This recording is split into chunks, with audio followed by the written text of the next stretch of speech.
ಚೈತ್ರಾ ಬಾಯಿಗೆ ಆಲೂಗಡ್ಡೆ ತುರುಕಿದ ಉಗ್ರ ಮಂಜು, ಭಾಷಣಗಾರ್ತಿ ಬಾಯಿ ಬಂದ್.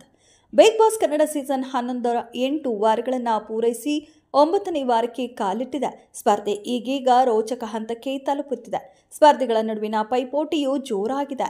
ಈವರೆಗೂ ಜಗಳ ಬೈದಾಟದಲ್ಲಿ ಹೆಚ್ಚು ಕಾಣಿಸಿಕೊಳ್ಳುತ್ತಿದ್ದ ಉಗ್ರ ಮಂಜು ಕಳೆದ ವಾರ ತಮ್ಮ ಚಾಣಾಕ್ಯತನದಿಂದ ಆಟದಿಂದ ಈ ವಾರ ಮನೆಯ ಕ್ಯಾಪ್ಟನ್ ಆಗಿದ್ದಾರೆ. ಮನೆಯ ಕ್ಯಾಪ್ಟನ್ ಆಗುತ್ತಿದ್ದಂತೆ ಮಂಜುಗೆ ಬಿಗ್ ಬಾಸ್ ಕಡೆಯಿಂದಲೂ ಕೂಡ ವಿಶೇಷ ಅಧಿಕಾರ ಸಿಕ್ಕಿದ್ದು ತಮ್ಮ ಉಗ್ರ ಅವತಾರ ತೋರಿಸುತ್ತಿದ್ದಾರೆ.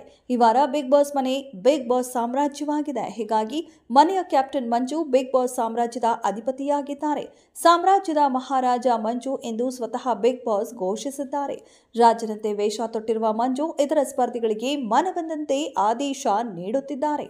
ಮೊದಲಿಗೆ ಭಾಷಣಕಾರ್ತಿ ಫೈರ್ ಬ್ರ್ಯಾಂಡ್ ಚೈತ್ರಾ ಕುಂದಾಪುರ ಬಾಯಿಗೆ ಆಲೂಗಡ್ಡೆ ತುರುಕುವಂತೆ ಆದೇಶ ಕೊಟ್ಟಿದ್ದು ಉಸಿರು ಬಾರದಂದು ಅವರಿಂದ ಎಂದು ಖಡಕ್ ಆಗಿ ಹೇಳಿದ್ದಾರೆ. ಹೀಗಾಗಿ ಚೈತ್ರಾ ಕುಂದಾಪುರ ಬಾಯಿಗೆ ಆಲೂಗಡ್ಡೆ ತುರುಕಿಸಿಕೊಂಡು ಕುಳಿತಿದ್ದಾರೆ.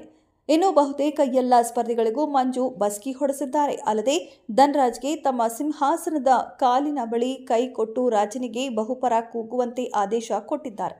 ಇನ್ನು ಮನೆಯ ಎಲ್ಲ ಸ್ಪರ್ಧಿಗಳಿಗೂ ಊಟ ನೀಡಿದ ಕ್ಯಾಪ್ಟನ್ ಮಂಜು ತಾವೊಬ್ಬರೇ ಡೈನಿಂಗ್ ಟೇಬಲ್ ಮೇಲೆ ಕುಳಿತು ತಿಂಡಿ ತಿಂದಿದ್ದಾರೆ. ಮಂಜು ವರ್ತನೆ ಕಂಡು ಇತರ ಸ್ಪರ್ಧಿಗಳು ಏನೂ ಹೇಳದಿದ್ದರೂ ಚೈತ್ರಾ ಕುಂದಾಪುರ ನಾನು ಇದನ್ನು ಖಂಡಿಸುತ್ತೇನೆ ಎಂದಿದ್ದು, ಧನ್ರಾಜ್ ಅವರು ಹೇಳಿದ್ದೆಲ್ಲ ಕೇಳಲು ಏನು ಅಂದ್ಕೊಂಡಿದ್ದಾರೆ ಎಂದು ತಮಗೆ ಗೆಳೆಯ ಹನುಮಂತನ ಬಳಿ ಹೇಳಿಕೊಂಡಿದ್ದಾರೆ. ಇಂದಿನ ಸಂಚಿಕೆಯಲ್ಲಿ ಸದ್ಯ ಈ ಪ್ರೋಮೋ ವೈರಲ್ ಆಗುತ್ತಿದ್ದು, ಸಂಚಿಕೆಯಲ್ಲಿ ಕ್ಯಾಪ್ಟನ್ ಮಂಜು ಉಗ್ರ ಅವತಾರ ಹೇಗಿದೆ ಅನ್ನೋದನ್ನ ನೋಡಲು ಪ್ರೇಕ್ಷಕರು ಕಾತುರದಿಂದ ಕಾದಿದ್ದಾರೆ.